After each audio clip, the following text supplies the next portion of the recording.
Grabó a su jefe abusador. Y lo que pasó después destruyó su carrera para siempre. Me llamo Lucas. Tengo 32 años. Trabajo en un centro de llamadas en Lisboa desde hace 2 años y 8 meses.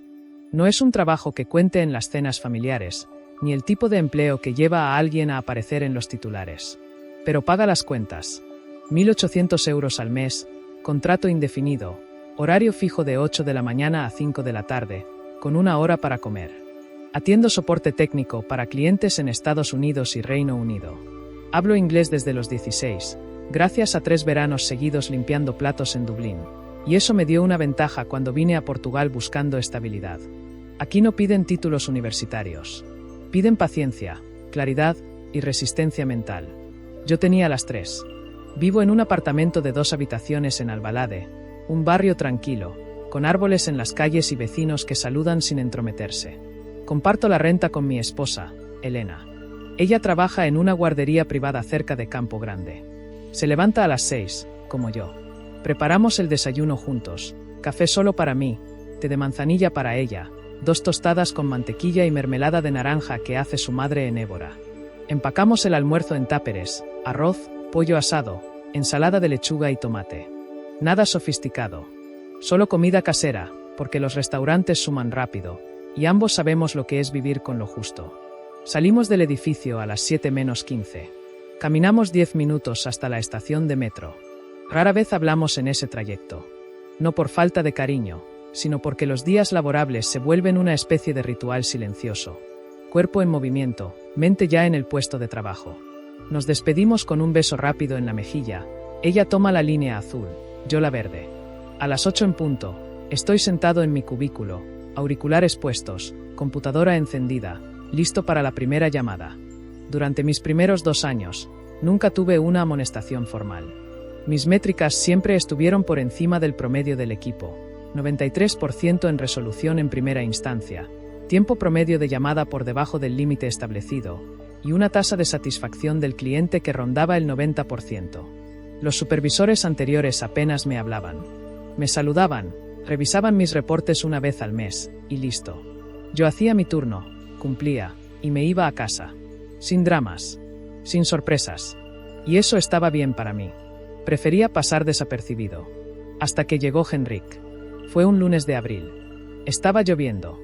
Recuerdo porque tuve que correr desde la parada del metro con la mochila sobre la cabeza. Entré empapado, me sequé como pude en el baño, y cuando llegué a mi puesto, ya estaban todos en una reunión de bienvenida en la sala grande. Henrik estaba de pie frente a la pizarra digital, traje oscuro, reloj caro, sonrisa ensayada. Soy Henrik Nielsen, dijo con acento danés marcado, y a partir de hoy, soy su supervisor. Mi objetivo es simple, que este equipo sea el número 1 en Europa. Y para lograrlo, no vamos a tolerar mediocridad. Algunos aplaudieron, otros asintieron en silencio. Yo solo pensé, otro gerente con discurso de motivación barata. Ya los había visto antes. Duran un mes, exigen imposibles, y luego se van o se adaptan. Pero Henrik no se fue. Se instaló. Las primeras semanas fueron incómodas, pero sutiles. Empezó con comentarios pequeños. En las reuniones matutinas, cuando revisábamos los resultados, señalaba nombres al azar y decía cosas como: este tuvo un buen día, por pura suerte. Oh, alguien aquí está durmiendo en las llamadas, ¿verdad? Nunca me nombraba directamente, pero sus ojos se detenían en mí un segundo más de lo normal. Pensé que era paranoia. Hasta que un viernes, al final del turno, me llamó a su oficina.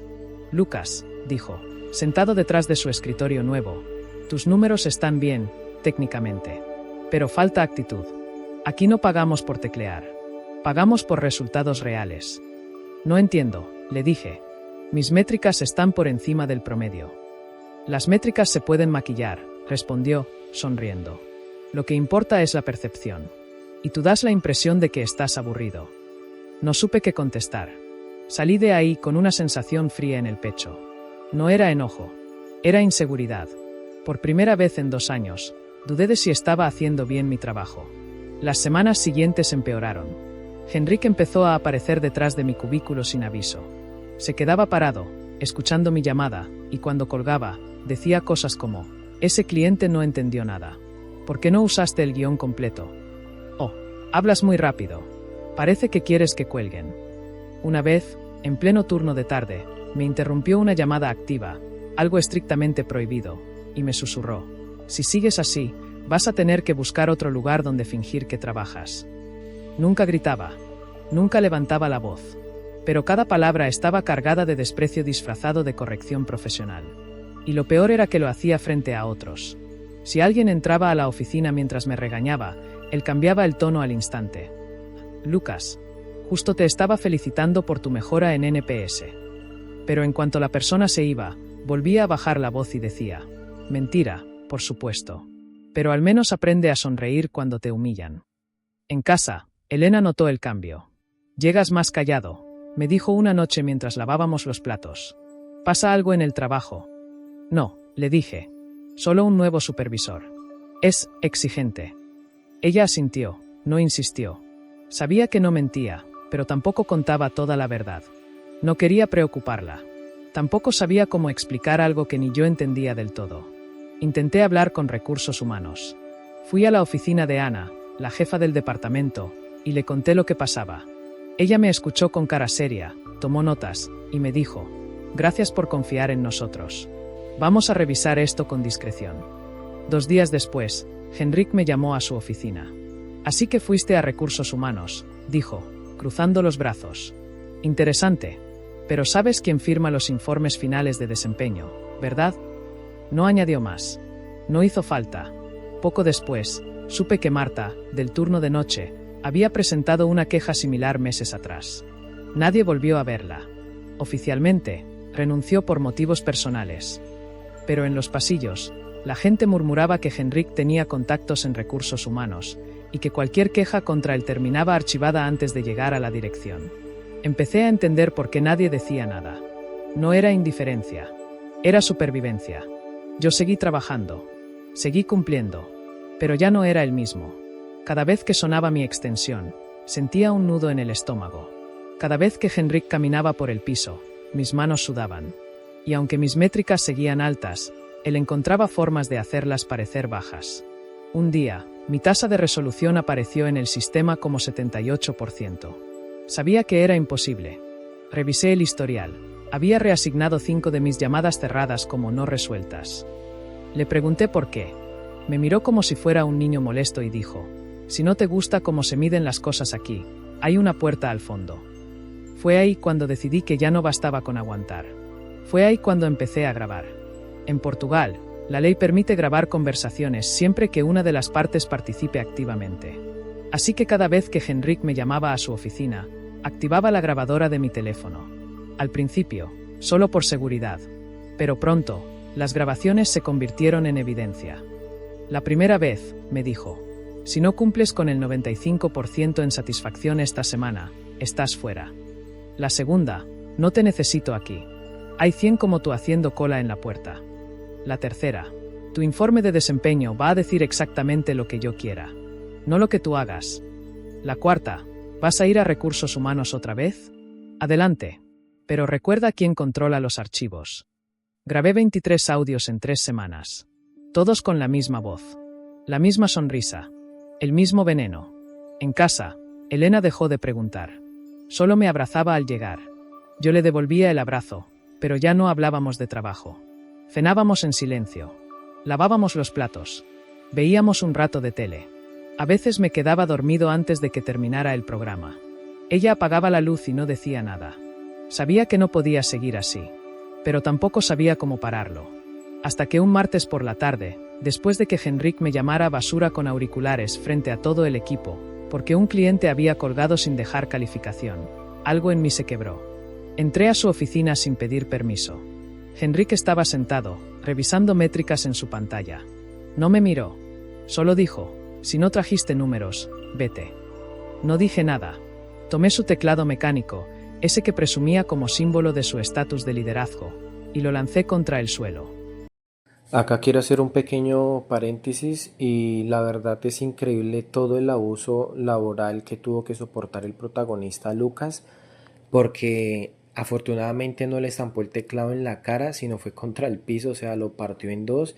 Y créanme que yo sí sé lo que es pasar por acoso laboral en algunas ocasiones. Creo que todos incluso hemos pasado por acosos laborales.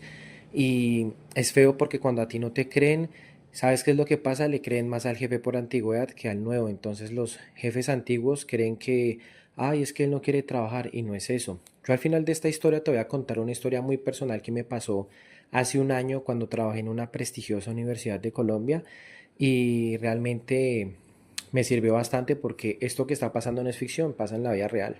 Se partió en dos. No lo toqué. No hubo contacto físico. Solo un gesto rápido, breve, simbólico. Él se levantó de golpe, gritó algo en danés, y antes de que pudiera decir más, 2 guardias de seguridad entraron. Me escoltaron fuera del edificio sin forcejear. Me dieron un aviso de suspensión inmediata por conducta inapropiada y daño a propiedad corporativa. Esa noche, no le conté nada a Elena. Solo le dije que me habían suspendido por un malentendido. Ella me miró, asintió, y me preparó una taza de té. No preguntó más. Sabía que, si no hablaba, era porque aún no podía. Al día siguiente, fui a Recursos Humanos. Llevaba una carpeta organizada, 23 grabaciones de audio, correos electrónicos donde Henrik admitía cambiar métricas, capturas de pantalla de evaluaciones alteradas, y los nombres de 3 testigos dispuestos a declarar. Uno de ellos era Iván, supervisor de otro equipo, quien me había dicho en privado: sabemos lo que hace, pero nadie quiere perder su puesto. Le entregué todo a Ana, la jefa de Recursos Humanos. Le dije: o investigan esto con seriedad, o lo llevo a los medios. No esperé su respuesta. Esa misma tarde, publiqué un vídeo en LinkedIn y Twitter. Sin música dramática, sin lágrimas. Solo yo, frente a la cámara, diciendo: trabajo en un call center en Lisboa. Mi supervisor me ha acosado durante meses. Aquí están las pruebas. Incluí fragmentos editados de los audios, solo las partes legales, sin difamación, y mencioné el nombre de la empresa. En 24 horas, el vídeo tenía más de 300.000 reproducciones. Periodistas de medios locales empezaron a llamar. Clientes internacionales escribieron a la empresa preguntando si sus datos personales estaban seguros en un ambiente tóxico. La dirección corporativa entró en modo crisis. 3 días después, Recursos Humanos me llamó. Hemos iniciado una investigación interna urgente, dijeron. Tu caso está siendo revisado por una firma externa independiente. Pero ya no me importaba solo eso. Denuncié formalmente a Henrik ante la Autoridad para las Condiciones del Trabajo de Portugal. Presenté las mismas pruebas. La Fiscalía abrió un proceso por acoso laboral serio y agravado. Como medida cautelar, el juez emitió una orden que prohíbe a Henrik acercarse a menos de 10 metros de mí, en cualquier lugar, incluido el centro de trabajo. Tampoco puede comunicarse conmigo directa ni indirectamente. Si lo hace, enfrenta arresto inmediato. La investigación interna duró 19 días. Un equipo de auditores externos entrevistó a 37 empleados. 16 confirmaron haber presenciado humillaciones públicas. 9 admitieron que habían querido presentar quejas, pero no lo hicieron por miedo. 2 supervisores más fueron sancionados por encubrimiento. Uno recibió una amonestación formal, el otro fue trasladado a otro departamento. Descubrieron que Henrik había manipulado métricas de al menos 8 empleados en los últimos 6 meses. También hallaron un correo interno donde escribía: si alguien va a Recursos Humanos, asegúrense de que su expediente diga, bajo rendimiento, antes del viernes. Henrik intentó defenderse. Dijo que mis grabaciones estaban editadas, que yo tenía problemas de adaptación, que exageraba por resentimiento. Pero los auditores compararon las fechas de los audios con los registros del sistema, los correos y los testimonios. Todo coincidía. Incluso encontraron que, en una evaluación de marzo, había escrito: Lucas es técnicamente competente, pero carece de actitud. Recomendado para salida controlada. Nunca me lo mostró. Nunca me lo dijo. Resulta que Henrik no era tan intocable. Antes de Lisboa, había trabajado en un centro de llamadas en Copenhague. Allí también hubo quejas anónimas, nunca probadas. Pero ahora, con pruebas concretas, una denuncia pública y un proceso judicial en curso, su reputación se desmoronó. Empresas de reclutamiento en Europa empezaron a vetarlo. Su perfil de LinkedIn desapareció. Amigos suyos en la industria me contaron que lo habían visto en entrevistas y que lo rechazaban apenas mencionaba su último puesto. El mercado es pequeño. Y la vergüenza, más grande. A las 3 semanas, la empresa anunció que Henrik había sido despedido por violación grave de políticas internas y conducta inadecuada reiterada. No hubo comunicado detallado. Solo eso. Él fue expulsado del edificio con una caja de cartón y sin indemnización. Mientras tanto, yo regresé a mi puesto. Sin ascenso. Sin bono. Sin disculpa formal. Solo un correo genérico de agradecimiento por tu cooperación durante la investigación. Mis compañeros me miraban con una mezcla de admiración y temor. Algunos me felicitaban en voz baja. Otros evitaban mirarme. Sabían que, aunque gané, el sistema no cambió. Solo eliminó una pieza defectuosa, pero la máquina sigue igual. Hoy sigo en el mismo cubículo. Atiendo las mismas llamadas. Cumplo las mismas métricas. Elena ya no me abraza en silencio. Ahora me pregunta cómo estuvo el día, y yo le respondo con sinceridad. No es perfecto, pero es real. Henrik perdió su trabajo, su reputación y posiblemente su carrera. Yo no gané nada. Solo mantuve mi puesto. Y mi dignidad. Nunca me ofrecieron un cargo de representante sindical. Nunca me invitaron a dar charlas sobre acoso laboral. Nadie me pidió que entrenara a nuevos supervisores. Seguí atendiendo llamadas, cumpliendo métricas y saliendo a las 5 en punto. A veces, en el metro, pienso en lo fácil que habría sido callarme. En cómo mi vida habría seguido igual, tranquila, invisible. Pero también pienso en Marta, en los otros que no hablaron y en los que vendrán después. Porque al final, en este tipo de historias, no hay héroes, solo sobrevivientes. ¿Y tú, grabarías o seguirías callado? Hola, ¿cómo estás? Primero que nada quiero agradecerte por llegar al final de esta historia. Te invito a que te suscribas, a que le des me gusta, a que comentes y bueno, voy a ir directo al grano porque Lucas en esta historia aguantó bastante y lo que era pues su jefe Henrik pues abusó de confianza y bien tonto que sí es porque para enviar correos, para enviar mensajes, entonces él creyó que él era intocable y lo que no sospechaba era que podía grabar con el celular. Y créanme que yo cuando entraba a muchos empleos a mí me decían lo primero era que totalmente prohibido el uso de celulares, que los celulares tienen que estar guardados en los lockers, allá en los casilleros y es lo mismo porque ese tipo de cosas se prestan para que los mismos jefes abusen de uno, es decir, verbalmente, ¿sabes? Entonces, a mí qué fue lo que me pasó en lo personal, yo entré a una universidad, yo entré a hacer aseo y había un jefe y pues esto sonará muy feo que te voy a decir, pero no siempre las personas, digamos, de dinero son las más abusivas, a veces son las personas más levantadas, los que vienen desde abajo y suben, ¿sabes? No en todos los casos. Él era un supervisor de aseo, yo trabajaba como aseador y esta persona pues empezó con comentarios pasivo-agresivos, empezó pues constantemente a hacer burlas y yo a él nunca le dije nada, esa fue la clave. Y fui directamente hacia mi jefe directo y yo le expuse el caso, le comenté qué pasó y afortunadamente le llamaron la atención. Si yo me hubiera puesto a pelear con él, él va y habla primero. Entonces si a ti en algún momento de tu vida te pasa eso, no le respondas a tu jefe, ve directamente a recursos humanos. Y otra cosa importante, después me enteré de que él no era ningún ingeniero ni nada, simplemente hizo un curso de aseador que dura como 2 meses y a partir de ahí lo ascendieron porque él también había sido aseador.